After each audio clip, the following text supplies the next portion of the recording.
I'm Commander Shepard, and this is my favorite podcast on the Citadel.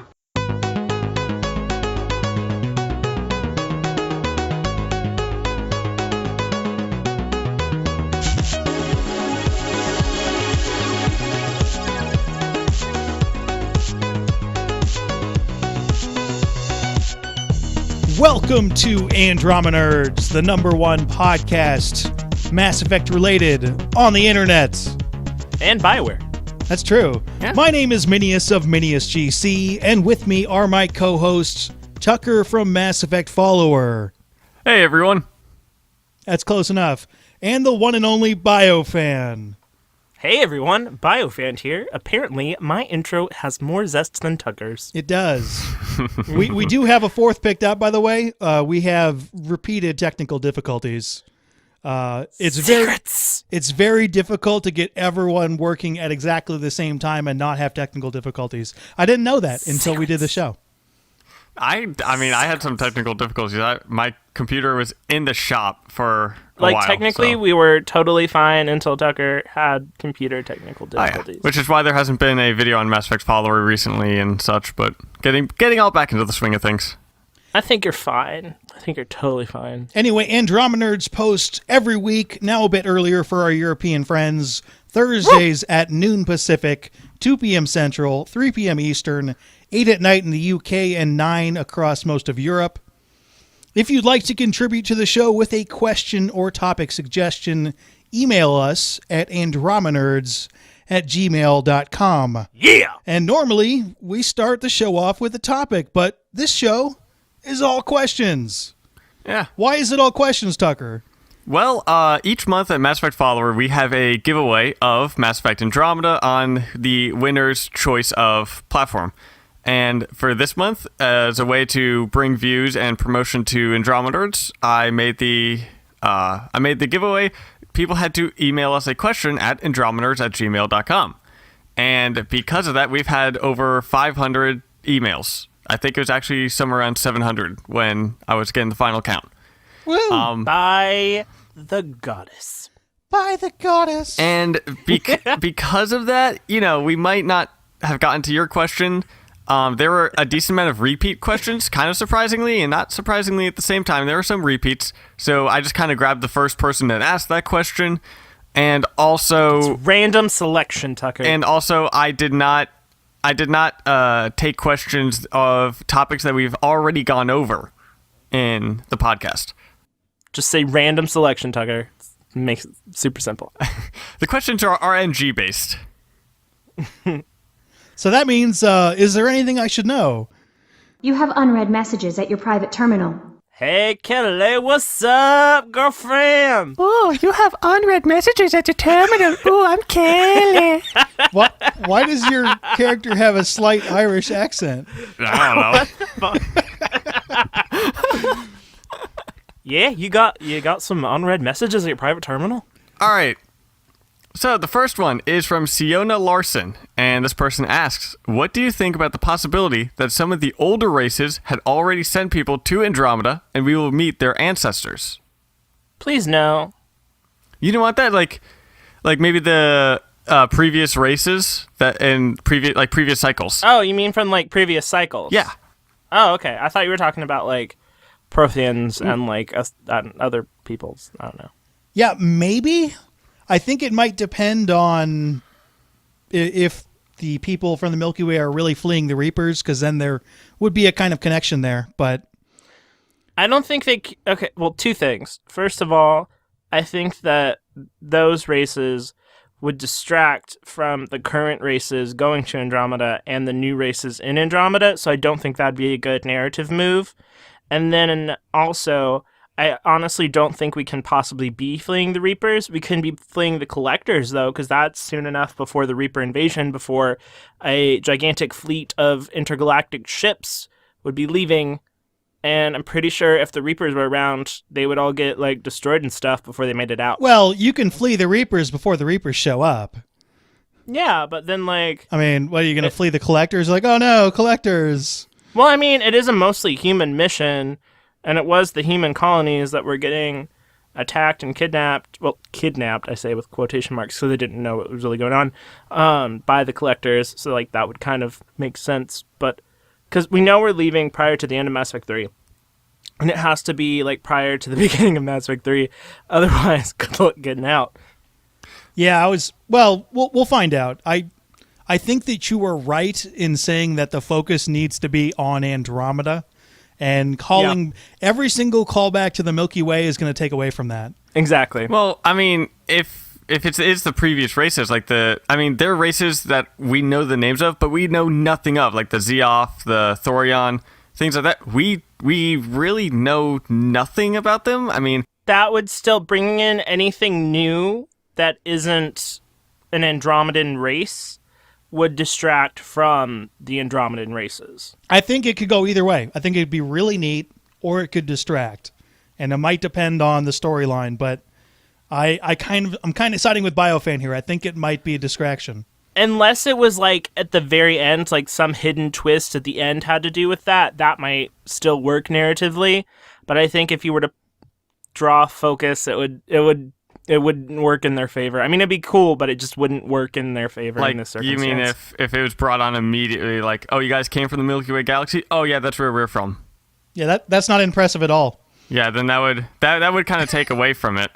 But maybe if it's like at the very end, like you see some like Prothean tech, and you're like, wait, what? Why is this? Why do you guys have this kind of technology? It's like, well, we brought this from our time. Like that's kind of at the end. You're like, oh. I mean, that might work, but I just think it's safer if they don't. Also, keep in mind, if you got one of those older races, let's say we'll go with the Thoi Han, who were, was 80,000 years beforehand? Something 80,000, 100,000 in that range. Or maybe 150.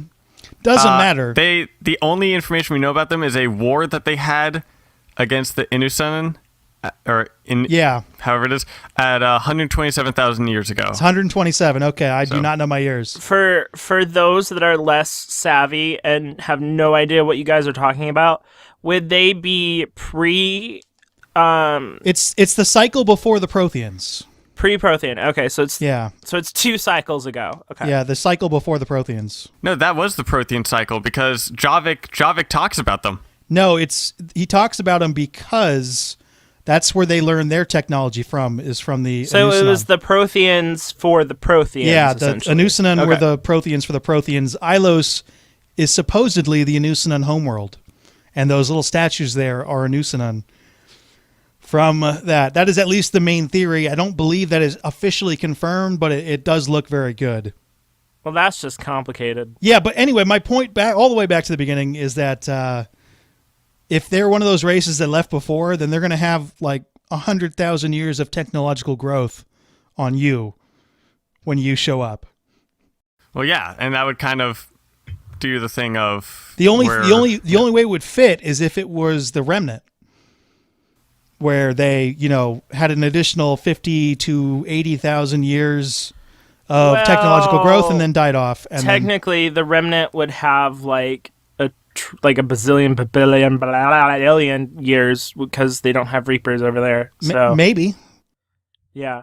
I mean, we don't know how old they are. They could also have evolved into that kind of thing. They could just evolve into such a high being that they could have been. The twist could be they were a race like a bazillion cycles ago from the Milky Way that made it to Andromeda and then evolved to the point where they are now or something. Yeah, how would you feel if it was a race that was in the Milky Way but we know nothing of, like what you're saying? I would be so underwhelmed that I don't think it's something they should do at all. Okay. I'd be so underwhelmed. Yeah, I mean, I agree with that. It was just kind of interesting to think about.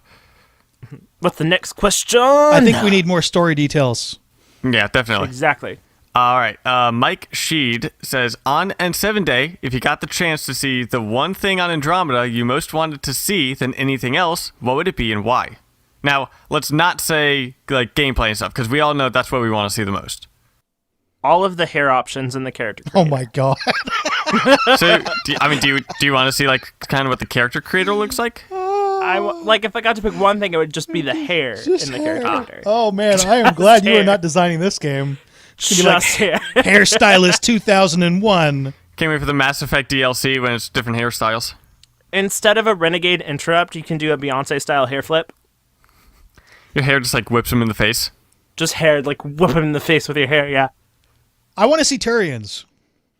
So you want to see other races we brought on? Well, I want to see who else came along, yeah. I want to see if they're Turians. Well, I mean, I feel confident that we'll see Turians no matter what, so I was kind of going for something less likely. But, I mean, if you want Turians, you can want Turians. I mean, I would kind of like to see some of the smaller things that you could make, or that you could get ideas off of, like the achievements that are going to be in Mass Effect. I would love to see that. Well, those will be released like eventually. Oh, I mean they will, but I would like to see that on N7 Day because you could go through the list of you have to explore or you have to find a certain amount of X items. Okay, well, what could those items be? What could this be? What could they can make those pretty vague. Like with Inquisition DLC, they made them pretty vague because they knew they'd be coming out before with like a patch before. In the DLC itself, so they made like the achievements pretty vaguely worded. Or I would just like to see some smaller things be released that could really blow up ideas and theories and things like that. Like I would. Isn't that kind of unlikely though? Well, I mean, we're going to get some big stuff like gameplay and whatnot, but I would also like them to throw something. Tucker is picking what Tucker wants. Okay, Minius, this is his fine. choice. I mean, they're going to show gameplay and stuff like that, but I wouldn't mind them throwing a little kind of under detail, like show a character but not show the character and theories, who's that person, things like that. Like I would like there to be still some mystery in what they're showing or something small and let the fans come up with huge theories based on this small thing. Can I throw in a second option because I know that it's something everybody would want? What? Romance options. Yeah, just show us a romance scene. Just show us, just tell us who our romance options are and who they're available to. Show their names, but not what they are or who they are. Yeah, just their names and who can romance them. Like if they're open to female writer, male writer, or both. That'd be cool. Yeah. Huge tease. Huge tease. But that's what I want, okay? I want the hair and the romance, and that's all I really need. Yep. All right, next question is Christopher Sorrentino, and this person asks, what I was wondering is what other types of games would you like to see in the Mass Effect universe? What time periods would interest you as well? I always thought an RTS game set in the Rachni Wars or the First Contact War would be a fun way to get immersed into the rich lore of Mass Effect. Do they mean like a game in the game or a game that's Mass Effect but it's a different kind of game? A game that's Mass Effect but a different one. Kind of like Halo Wars is in the Halo universe, but it's an RTS game. It's not a first-person shooter. Okay, so like in the franchise. Okay. Yeah. I imagine you would like a Sims kind of game where you could pick an alien race and now you make a Sims. Yeah, like a Mass Effect version of Sims. I imagine you'd like that, BioFan. Maybe a Mass Effect Andromeda Sims would be fun because then you could build like a settlement and then like manage the settlement and have like babies and stuff. That'd be fun. I like that. I would like some kind of space naval combat from the First Contact War. Ooh. Like a fighter simulator or something of that line. Maybe you got to control a capital ship.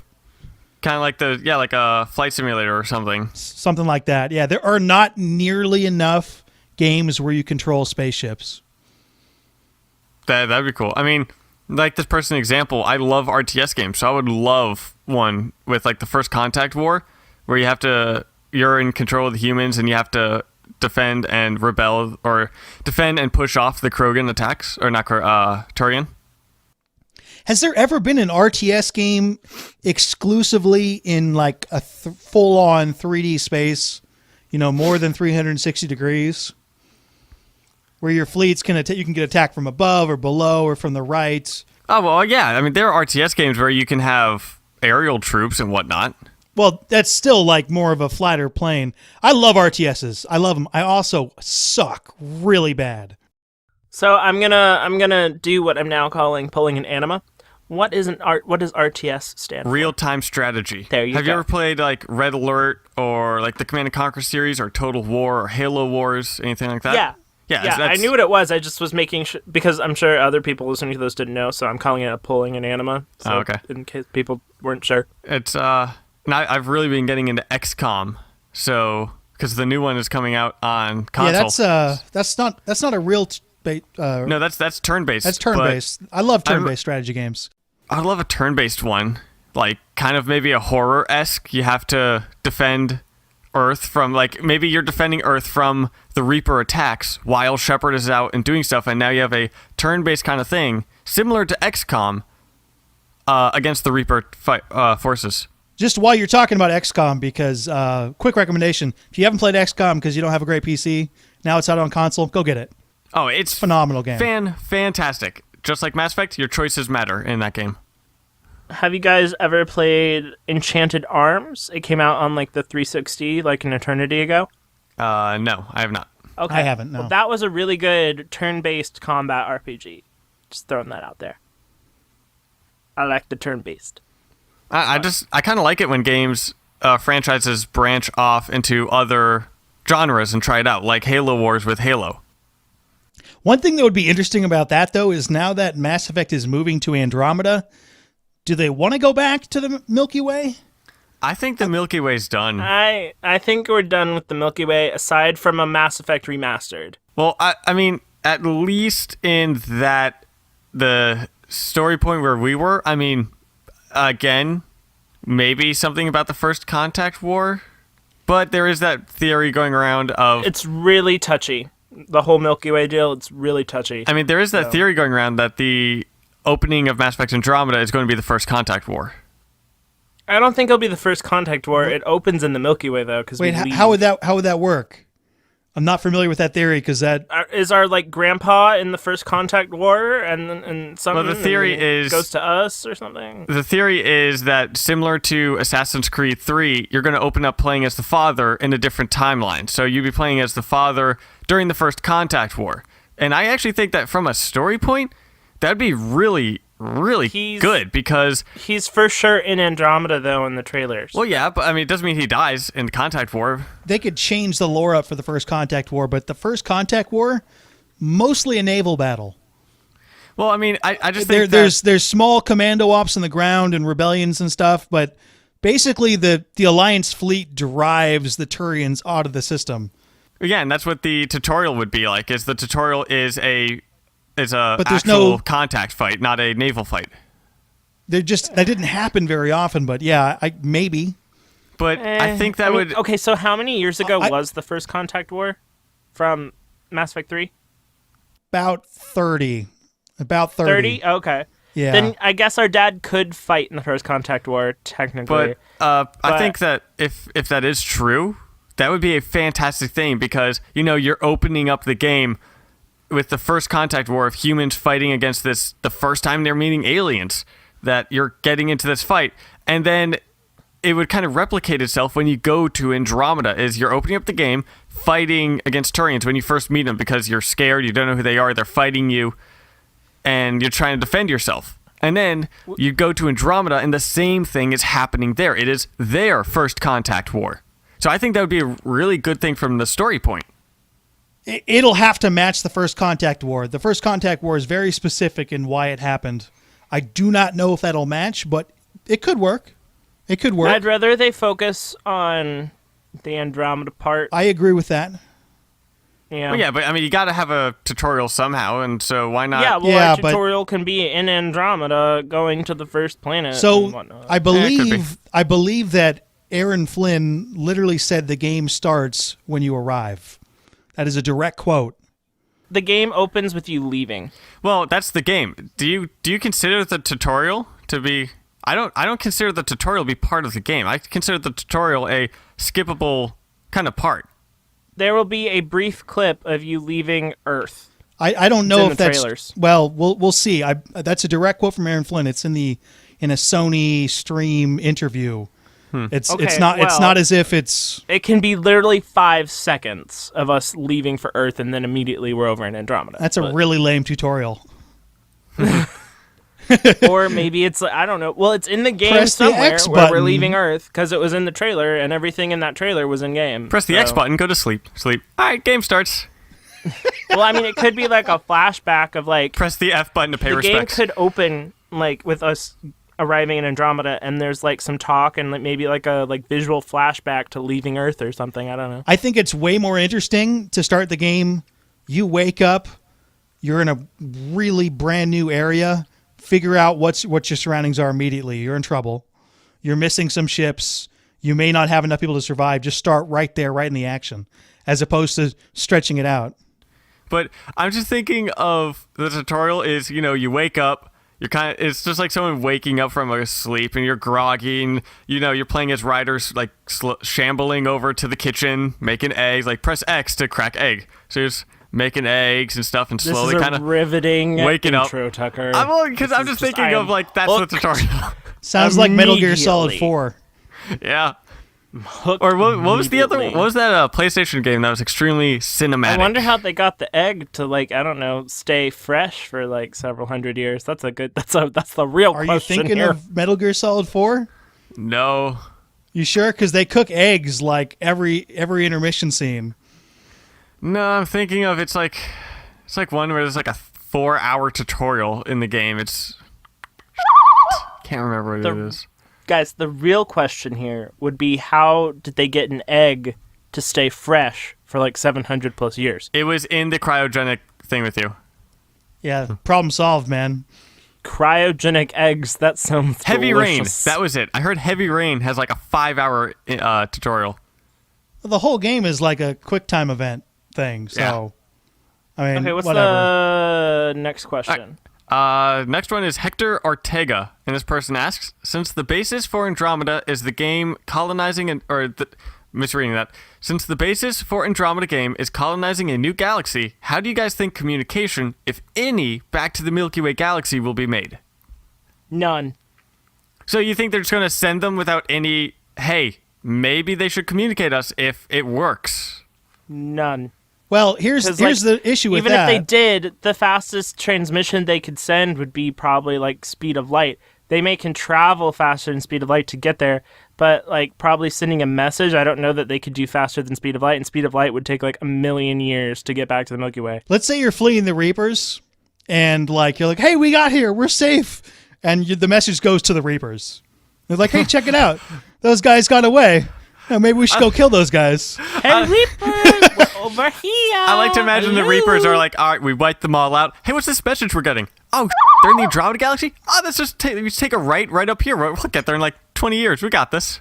Actually, it would take them 200. Do the math. They'd still do it, and they'd still kill everybody. They'd still do it. If it really depends on why they're leaving, and if they're leaving to flee something, sending a message back saying, hey, we made it, we're all safe and stuff. Terrible idea. Just a dreadful idea. Terrible. I'm thinking it's a one-way only kind of situation.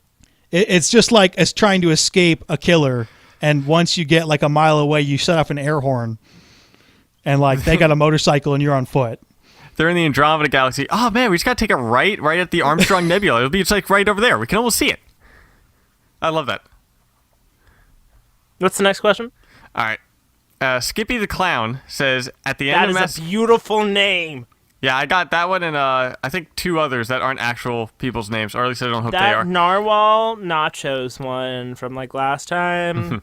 Nice. Nice. So this person asks, Skippy the Clown asks, at the end of Mass Effect 3, as Joker is flying the Normandy away from the blast of the catalyst and went into the black hole, do you think that they landed on a planet somewhere in the Andromeda Galaxy? No. That's a very common question. It's a common question. It is kind of an interesting thing to maybe talk about a little bit. I mean, even though I don't think any of us think that is what's going to happen. It's just very maybe hard no. It's just maybe think maybe an Easter egg or something of you see a bit of the crashed Normandy, or you might see part of the Normandy shell. At most an Easter egg, at very most, but it's so touchy. It is so touchy. They would never do that. There's a couple internet developer quotes that lean against that. The first one is no familiar faces in Andromeda. Well, it's a ship. That's not a face. But Joker's in it, and he has a face, right? Well, no, I mean, because they're there and say it's been years. Edie would be alive. Well, I mean, Edie could rust. Edie could, maybe something happened and she got destroyed. Well, I mean, her face would still be there. It would just be a rusty face. Well, not if it gets blown into pieces. Okay, Tucker. Okay, just no on this question. The second thing is that the endings are not supposed to impact the game, right? Oh, that's right. There you go. Well, go. if in the endings, the Normandy can blow up. The Normandy can also have people that are glowing in green on it. So it doesn't fit. There's no way to have very hard no ending impact and then have the Normandy show up. It's literally impossible. That is a very fun kind of question to to think about, but it's not happening. Can we also touch? I know it's not a question that somebody asked, but I know I'm ineligible to get your prize. But I want to ask a lot of people talking about the Asari from the gameplay stuff and the other trailer as Liara's daughter. Can we also shoot that one down? Yeah, that's gonna similar reasons. Liara's daughter wouldn't have been born in time and grow up in time unless she had a secret daughter. This is a question that was given. I didn't save it because it was weirdly worded, but I think what the person was trying to get across is, do you think that Liara's secret to Shepard before the final battle was that she's pregnant? No, and even if she was, same deal, Liara can die. Yeah, that is, yeah. So if she dies when she's pregnant, she probably doesn't give birth. I'm pretty sure that anything that can happen that way, like a person dying or being alive or a consequence, that's not going to be involved in Andromeda. Whoever goes has to go before the end of Mass Effect 3. So, unless she had a secret daughter... I'm just curious, do we know how long, Asari remained pregnant? I don't think so. I would assume their... Is it gestation period? Is that the word? Yes. Okay, so their their pregnancies would probably, I would assume, last near human length. About probably. 9 months? Yeah, I would say probably around 9 months, maybe give or take a few. Is this a biology question? Yeah, this is a biology question. They're pretty similar to humans in most biological aspects. So I would say probably close to 9 months. That's just maybe kind of shorter. I don't know. Yeah, I don't think it's defined at all. All right, next person is Bryson, and this person asks, do you think that the Arks will be transporting other species for testing, like the Solarians were doing? Maybe have some holding cells for Varen, Yogg, Pyjax, or whatever else to run experiments on? I think they'll be running experiments on the things in the Milky Way instead.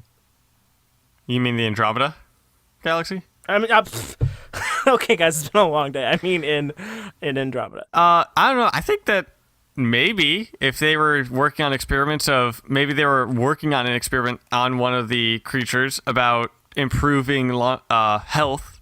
It's like, well, bring that along with you. Keep working on it. The answer is maybe, but generally in space travel, space on ships is very limited. So instead of taking along some Varen to like poke with a stick, what if someone wants to live and like make it to Andromeda? They're like this poor orphan child. You're like, no, I want to poke this Varen with a stick. You got to stay home and die. Well, I mean, you saw how huge the Arks are. Doesn't matter if you're taking I'm sure if you're taking 1 million people. Let's say you're taking 1 million people. That's a lot. You need all of that space. even if you're taking 10 people, you still need all of that space. You can also use them for food. So you just poke the Varen a couple times and then eat it. Well, yeah, sure. I mean, I would strongly suggest not eating an experimental Varen.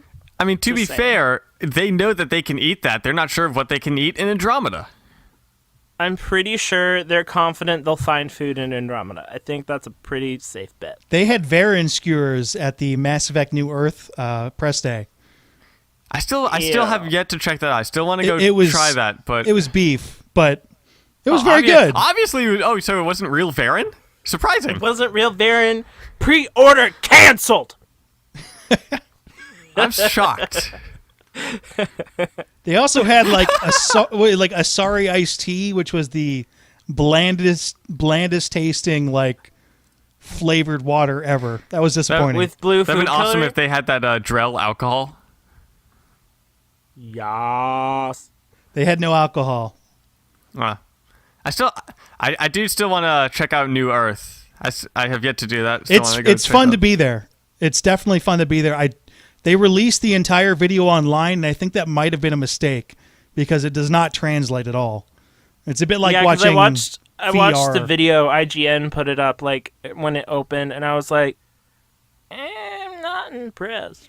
You got to be in the seat, pretty much. You gotta be in it. It's one of those things where you have to experience it yourself. You actually, like, at some point during the ride, you get sprayed in the face with nasty smelling liquid. Oh, so it's kind of like, the Bug's Life thing. I really want to go on this ride, Minius. It's like this arachnite pops up on the screen, and then you get like a puff of like wet air in your face, and you're like, oh, it's like sulfur smelling or something. Yeah. I don't know if it smells that bad. Well, I'm just remembering A Bug's Life. If you guys ever went on one of those rides, it was the same kind of thing. I have not been on any of. No, yeah. All right. Next one is Judah Ogbui. Judah Ogbui. I'm going to go with that. Do you think that Mass Effect Andromeda will include, if not replace, certain aspects of combat with stealth components? Maybe. I mean, they're improving the combat system in general, so I don't know. I mean, I love stealth. Whenever I play games, I like to do stealth, hit people from long range, do stealth, and whenever I try to do that in Mass Effect, it doesn't work. So I just kind of went with the soldier class to bust through. But I would love if there is you can put silencers on your weapon, you can play missions without alerting enemies, and kind of do that. But optional. Oh, optional, definitely. Hasn't there been only really one successful stealth open world game? Thief? Like it literally. Is that what you're talking about? Talking about Metal Gear Solid 5, which came out while they were developing the game. Well, there's Dishonored. Yeah. I mean, there's an achievement for beating the entire game without killing a single person. But those are designed entirely along stealth, though. There's Assassin's Creed Syndicate. It's pretty open. All right, yeah, I like stealth games, but I don't know if that would work. I would like the option because, Mass Effect is all about choice, and there is the choice of playstyle. Well, here is another choice you can make. Do you want to charge in being loud, or do you want to have the option to, if you want, be stealthy? And then, if you up, now you have to fight. It's not where I would want them to place their priorities. That's why I'm thinking Metal Gear Solid 5, because there are cities, not really cities, but like little towns or villages, and then you can walk around the outskirts and figure out where everyone is and then choose an entry point to go in, which is awesome, but also changes the game significantly. Well, what about with Kasumi's DLC? That's the stealth part of that game, of that mission, was a lot of fun. It's very short, though. It was short, but it was kind of fun. Like, you had to be sneaky and had to not alert anyone. I'd rather they focus on making the game amazing before they add in new stuff like that, This game has so much going on that I think you're right. I think they need to launch it and then see where they can go from there. I don't think they should experiment too much with it just yet. I'm sure they have in some places. We just don't know yet. Probably the open world thing is enough experimentation that I don't think they need to do anymore. All right, this one is from Sheldon Thorne. And this person asks, would you like to see space battles, as in spaceship cruiser battles, sort of like naval battles in Assassin's Creed? So basically, do you want there to be ship combat? Well, was this question at all related to Mass Effect? I'm assuming Would you like to see space battles, as in spaceship cruiser battles, sort of like naval battles in Assassin's Creed? This is a Mass Effect podcast, not an Assassin's Creed podcast. Yeah, but that's why it's assumed that he's talking about Mass Effect. Again, I'm going to reread it. Would you like to see space battles, as in spaceship or cruiser battles, sort of like naval battles in Assassin's Creed? Oh, naval battles in Assassin's Creed. Yes. Okay, I get it now. I get the wording there was. I was like, wait. I mean, I wouldn't mind that if it was something like sure, dogfighting or. Yeah, I already back to that earlier question. Yeah, I'd love to see space combat. I don't think we will, sure, but I would love it. Didn't they say at some point that we weren't going to have space combat? There's some weird wording, but yeah, it the only controllable vehicle apparently is the Mako. So you can extend that however far you want to. So I'm going to say it's not going to happen. I'm not counting on it. As much as I would love it, and even if it was like a short kind of thing, like the Halo Reach mission where you were in a ship for like 5 minutes and fighting around, even if it was for something short like that, I would like it, but I don't think it's at this point, we would probably have heard something. Maybe DLC, but I'm saying unlikely. DLC is possible still. I'm going to still say unlikely even then, but that's probably your only possibility. All right, this person, I love the question and love the name. So this one is Some Brownies. And this person asks, to what extent do you want exploration to reward you? So how do you want to be rewarded by exploring? Finding the cool loots and stuffs. So better loot, exploring. Getting the loot, getting the coin. I mean, I would like the more you explore, like, again, this is back to resource gathering. If you have to go out and collect resources or find new resources that could possibly improve and upgrade, I would love it that the more you explore, the more resources you find, the more new animals and plants you discover, the better the ending. But I also don't want to limit the exploration for people who don't do it. Tucker. Let's not gonna. They don't want it now. I would like you to be able to find quest lines by exploring. So side quests? Side quest lines that are story based, but you have to go find this village that sets up an amazing side quest storyline. That'd be very, very rewarding as far as exploration goes. It'd be very rewarding, but also think about the amount of time and effort and everything that goes into making a super awesome side quest if that's only for people that are very heavy on exploring. Yeah, I know. They still did that stuff with Inquisition, though. It would be really cool. I remember there's this one quest line in The Witcher 3 where you need to throw your friend a party, and he's kind of a douchebag. And he's like needs all this stuff, and then it turns into an amazing murder mystery plot line that's easily missable, and that was an awesome experience. Or in Fallout 4, there was this one hotel you could go to. It was semi-exploration. The quest giver was in the main village area, but if you found this hotel, then you got to basically play a Fallout 4 version of Clue with robots. And I will confess to you right now that I may or may not have had sex with one of those robots. Well, damn. More people to have sex with. That's what exploration needs. The more you explore, the more sex you have. You find more aliens to bang. The more you explore, the more you get to explore. You're just exploring around. Oh, another dive bar. Let's see what's in here. Oh, God. One of them is from Samuel MK. Samuel MK. And this is, hello. This is Samuel MK from your MWF Calculus 1 class. The dates I may miss class for soccer games are October 26th and November 28th. And November 30th and December 2nd. Thanks. Now, I want everyone to go wish him the best of luck for his soccer games, as he's going to be missing Calculus 1. I actually replied to him wishing him the best of luck in his soccer games. But I don't think he meant to send it to us, and someone's going to be really confused when he doesn't show up to class. Samuel, I think you need to email your what was it, calculus professor? You need to email your calculus professor. If you know Samuel McKay and you're in his calculus class, make sure to tell everybody that he has soccer games. Does it say what university it goes to? I don't want to give away his email address. That's a little bit too mean. No, I'm not going to give away his email address, but. All right, next one is Nathan Childress. And this person asks, what was the most emotional scene for you in the Mass Effect trilogy? That is a tough one. I mean, the first thing that comes to mind is Morden's death.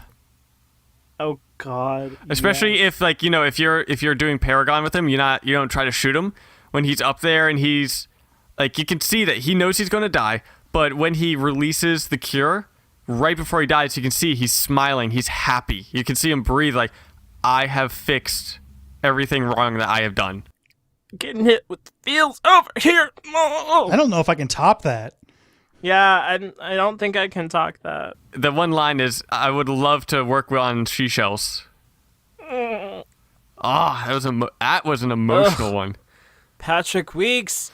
Damn you, Patrick Weeks! There's a scene that most people probably didn't do, but let's say you didn't, in Mass Effect 3, you didn't go around and get enough rep, and you're forced to kill off either the Geth or the Quarians. Ooh. There's the scene where if you're going to kill off the Geth, Legion attacks you because he's like, I don't want to get, and you have to kill him. Or Tally will shoots herself. Jump off a cliff.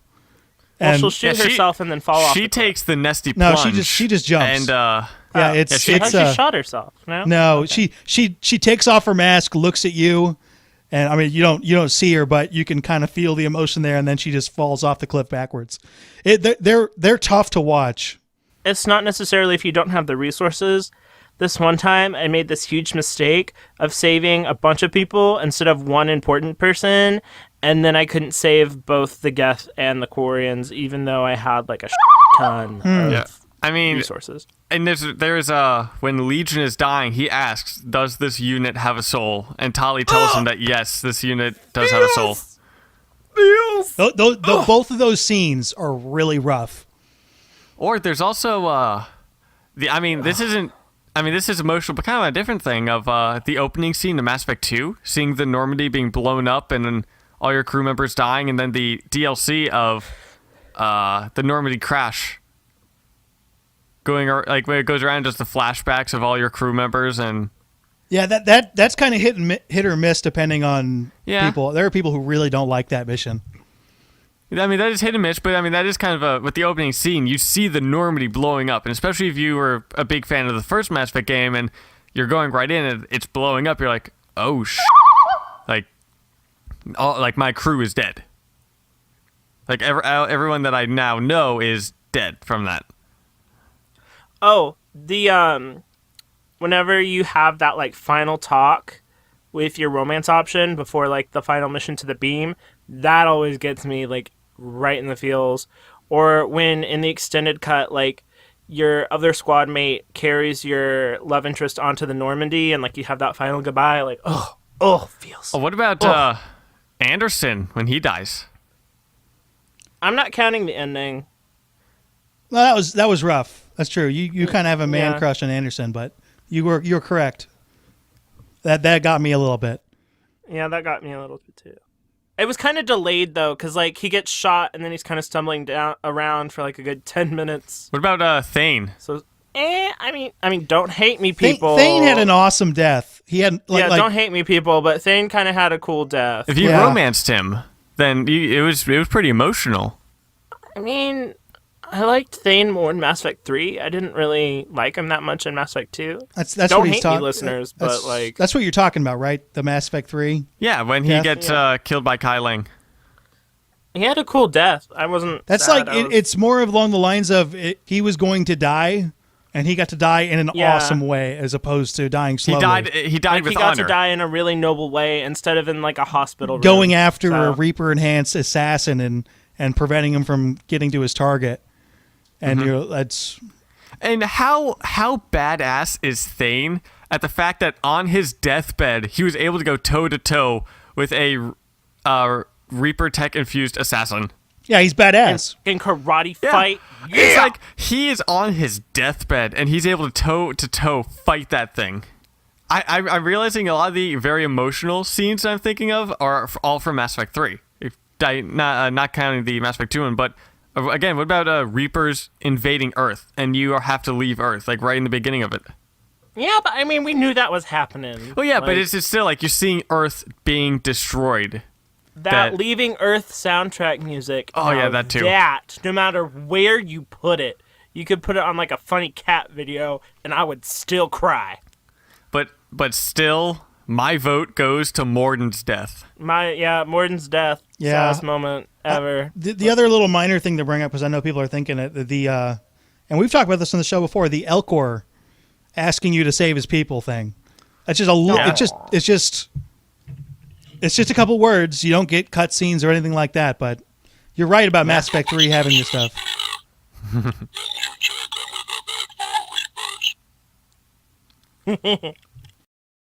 Mitchell Hobbs asks, would you rather have a remaster of the trilogy or have them become backwards compatible? Remaster. Yeah. I have a video on this on Mass Effect Follower, and there's pro and cons to each. If it's a remaster, you have to pay $60 and get them all back, while backwards compatible, it's free, so it's more open to everyone.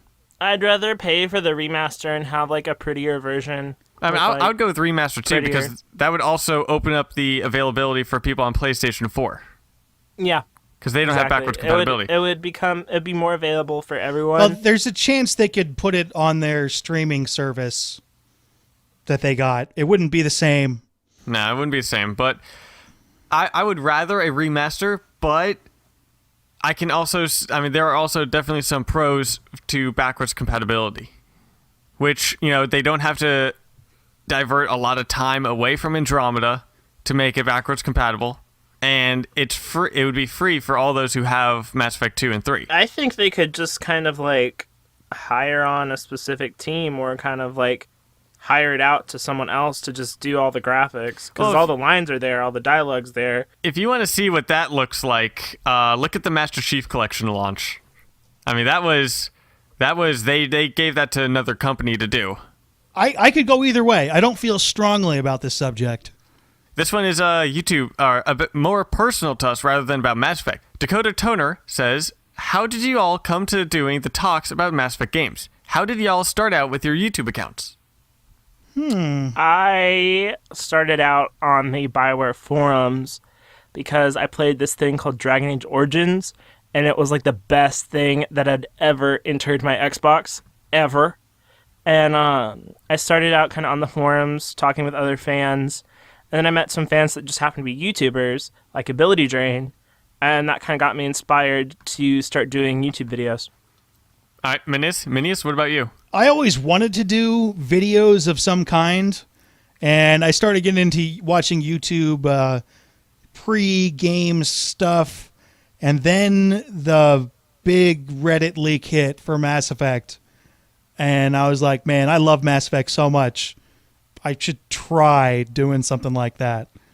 Really? Your channel was made literally when the Reddit leak happened? No, that's when I'm like, I should do a Mass Effect channel. But I'm like, no, I shouldn't.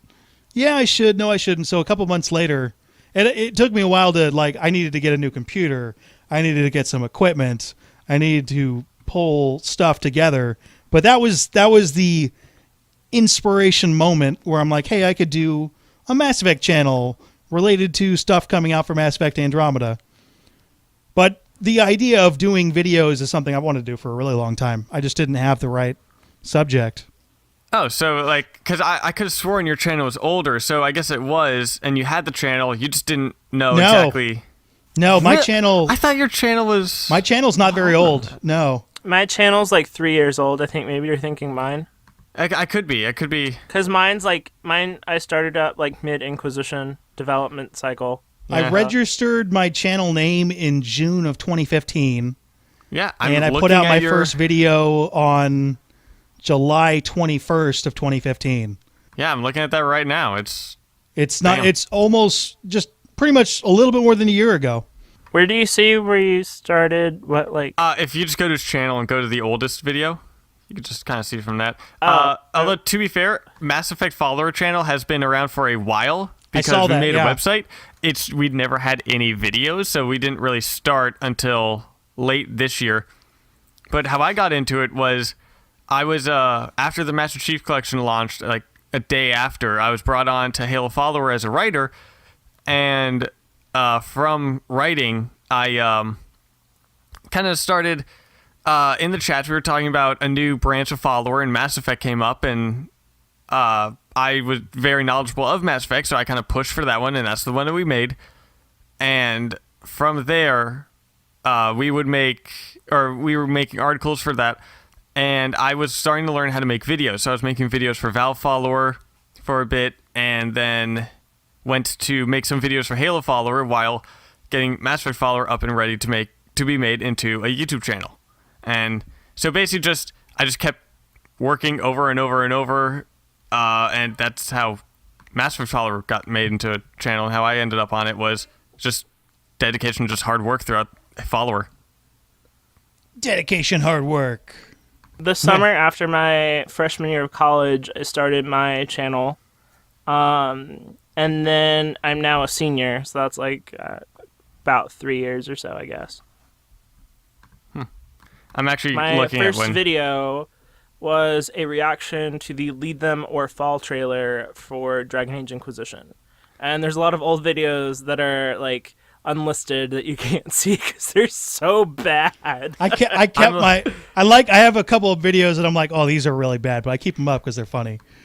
Or like I'll keep them there unlisted just to like for nostalgia. You know? My first video was on March 7th, and that was the announcement of the year-long giveaway. Which it's changed from a year-long giveaway to until the game releases, which it's about a year. Anyways, anywho. What's the next question? All right. Andrew Ulrich says, how would you feel about having more than 7 companions, but you only had room on the Tempest for 7, and you had to go and switch them out physically, like in Fallout? And what if you couldn't have all the companions in the game because 2 or more of them were from opposing sides or factions? So you had to make a choice of who you would have with you. Just no to this question. Just no. I think it would be fun, but they're not going to do it. I think it'd be fun if, like, throughout, there is a choice where you had to make a choice between squad mate A and squad mate B, and you couldn't do it because they're on opposing sides. So in one playthrough, you can have squad mate A, while in the other one, you have squad mate B. That'd be kind of like the Vermeer choice, where you could choose Ashley I'm or okay Kate. with like a Vermeer choice. I'm not okay with like Fallout 4 system where you have to go pick them up physically. I don't think that's what the question was. I don't like that. I don't like. Well, it was kind of where you had to go and switch them out physically, like in Fallout. Like maybe you can have 10 companions and only 5 can be on the Tempest, so you'd have to go to your settlement and back. I wouldn't like that. No, that's a waste of time. I would like the second part of the question, which is you couldn't have all companions because 2 are from opposing sides or factions, so you had to choose. Yeah, I'm okay A or with B. the faction thing coming into play. That's something I would like. Yeah, that's something that I would like think that would be too. cool. I think that'd be pretty cool. It would make replays really fun. And it would add replayability right there. That one choice. Right then and there, yeah. The one issue with that is the same as we brought up a couple times on the show. You'd have to completely write another character. Mm-hmm. And then there'd be a loyalty mission that probably would be different. It would get complicated, but I think it would be enjoyable. I'm not sure it'd be best for resource management, but again, I feel like it would be kind of like the Vermeer choice of, they had to fully make Ashley and fully make Caden under the idea of it could be either or. And with Mass Effect Andromeda they feel really similar roles, though. They feel really similar roles. Well, I mean, they could be similar roles. Keep in mind that Ashley and Caden, first of all, they have like a couple lines in Mass Effect 2, and in Mass Effect 3, they're there at the beginning, then they get hurt. Well, yeah, but this is just the first one. Yeah, but the point is that they didn't really have. They had half characters almost because of the time thing. I don't know if you guys know this, but originally there was going to be a way where you could save both of them. There are actually some assets and dialogue that is in the game's files about Ashley and Caden both surviving. You mean in Mass Effect 1, not Mass Effect 3? Yeah. Okay. Because in Mass Effect 3, there's this bug where I think it's like when you take Caden on your ship, there's this bug that happened for people. It's called the Ghost Ashley bug, where like when you go on the ship, like in the background of like the I guess terminal or whatever, Ashley's just like standing there looking at you. That's kind of really creepy. But no, really it was creepy. She's like, "How dare you pick him over me?" Originally, there was a way that you could make them both survive. I don't know how. I don't know if they described how or if that was just something that never was fully brought in.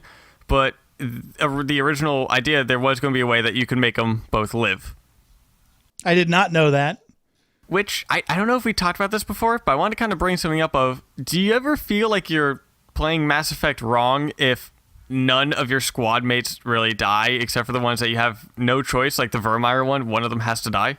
No. But if you just if you're like doing all the loyalty missions and no one dies in the suicide mission, and no one is dying in Mass Effect 1 except for Ashley or Caden, like you I have call Rex that an live. ideal gameplay. Yeah. I feel call like that an ideal playthrough, yeah. whenever Yeah. I do that, I feel like I'm playing it wrong, because I know the emotional drive behind the game is like, Earth is being, I mean, the Reaper's gonna but I just feel like, Well, certain people will die no matter what, so I feel like that aspect is kind of taken care of, but I'd rather not f*** up, so... I don't know, I always feel like I'm playing especially Mass Effect 2. I played Mass Effect 2, not a single squad mate dying. I feel like I played that wrong. Yeah, I feel the exact opposite. I feel I played it right. I feel I played it right, too. I feel like I got the achievement. I don't give a shit. Me and Minius are like high-fiving each But other. I just kind kind of feel like, because especially at the end, where they're like, this is for all of our crew members that died, and everyone's standing there. I'm like, who died? Well, you got Thane, you got Morden, In Mass Effect 2. you got either Caden or Ashley. I'm talking about Mass Effect 2. But they don't have that scene. It's a different scene. What scene? Yeah.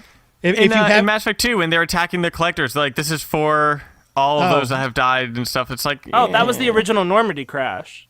Like, the I Normandy guess. crew. Yeah. All right. I What's the next think question? I think you're weird. Take that, weirdo. You need to kill people. Speaking of killing people, our final question is from Scott Jones. And this person asks, do you think that disease could play a part of the story of Mass Effect Andromeda, as we are in a new galaxy with diseases that we are not yet exposed to? Technically, it would be no different than in the Milky Way, because you'd go to different environments that you weren't exposed to the bacteria. Bullshit. There are other diseases. Like, I mean, sure, you'd have, like, different varieties, but you'd still have different varieties inside the Milky Way. It technically it wouldn't matter Yeah, between it technically Andromeda and the wouldn't Milky Way. matter. But Yeah, it wouldn't. Diseases never really play a huge role in sci-fi stories where all the races interact with each other. There's that one disease, there's that plague that doesn't affect humans, though. I can imagine, though, that there might be some part of the story of they go there and there's a disease that's really people up, and you have to go and try to find a cure, or you had to go and figure out a way, because these races, they know, it's like, oh, they're basically the Solarians of the Andromeda galaxy. They know all these diseases and cures, and they're the scientists of this galaxy. So you have to go and talk to them and get them on your side so they can fix you and your crew on the Ark. I think they could do some neat things with it. It doesn't happen very often, I don't think. I'm thinking video games specifically, and it'd be tough not to do a disease thing that doesn't take over the story, unless you're able to kind of do something a little minor. Maybe a planet, There's cooler things they can do. like a planet you want to colonize, but you need to inoculate your population first and come up with a cure and go through some hoops. Here's a far-fetched idea. We always talked about who the enemies in Mass Effect are going to be in Mass Effect Andromeda.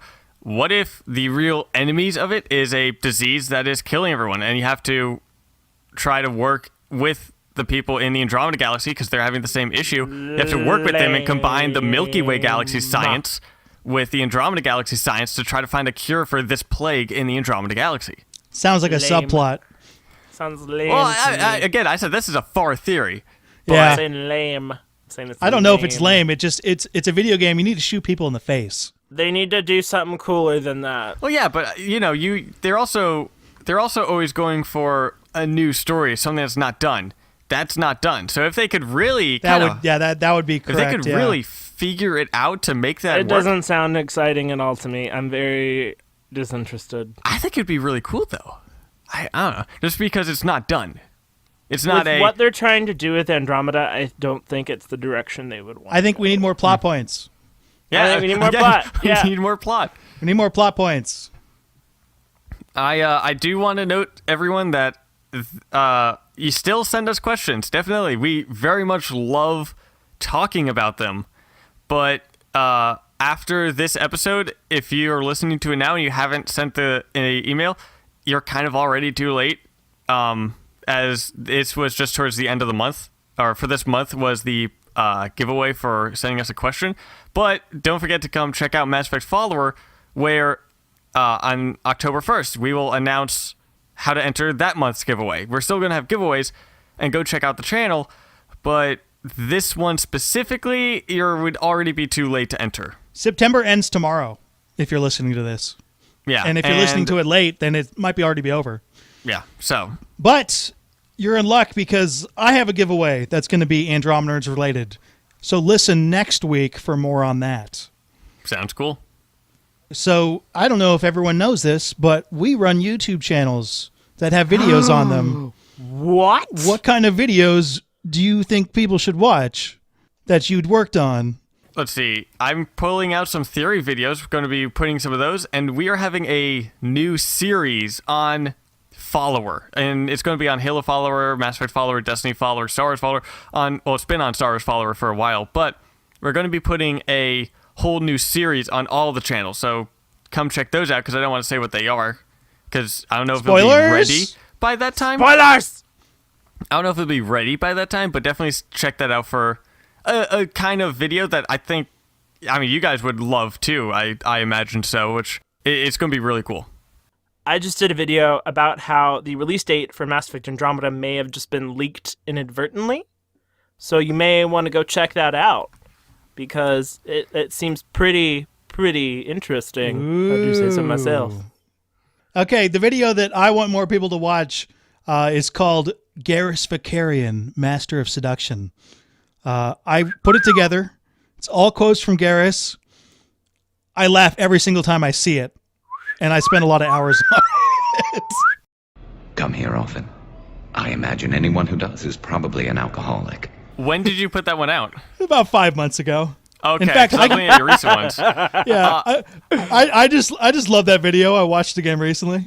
That's all the nerdiness we've got for today. Join us next week as we talk about science. Science! If you have any questions for us, Mass Effect related or otherwise, feel free to email us at andromenerds@gmail.com, and your questions may be featured in an upcoming episode. Along with our co-hosts, be sure to follow Andromenerds on Twitter. If you like this podcast and would like to see some more awesome videos, be sure to check out and subscribe to our respective channels.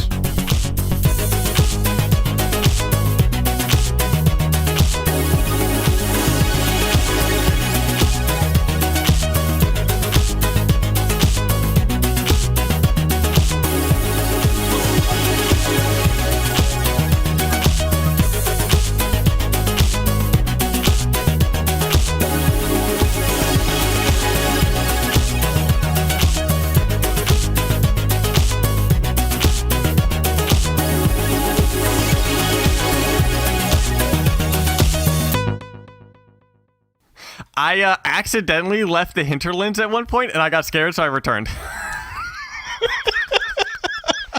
I didn't like change. My facial expression right now. I found like this cave in this waterfall. Oh, no, he didn't leave the hinterlands. He went into the cave in the hinterlands. Well, no. He's still in the hinterlands. Door. No, it was like this door, and I opened it, and there was like a loading screen. I was like, this isn't... Did I leave the hinterlands? Tucker, and you're I still looked in at the map, hinterlands. and there was this entire new area, and I turned around like, nope, and went back into the hinterlands. I'm like, I still got some quests to do.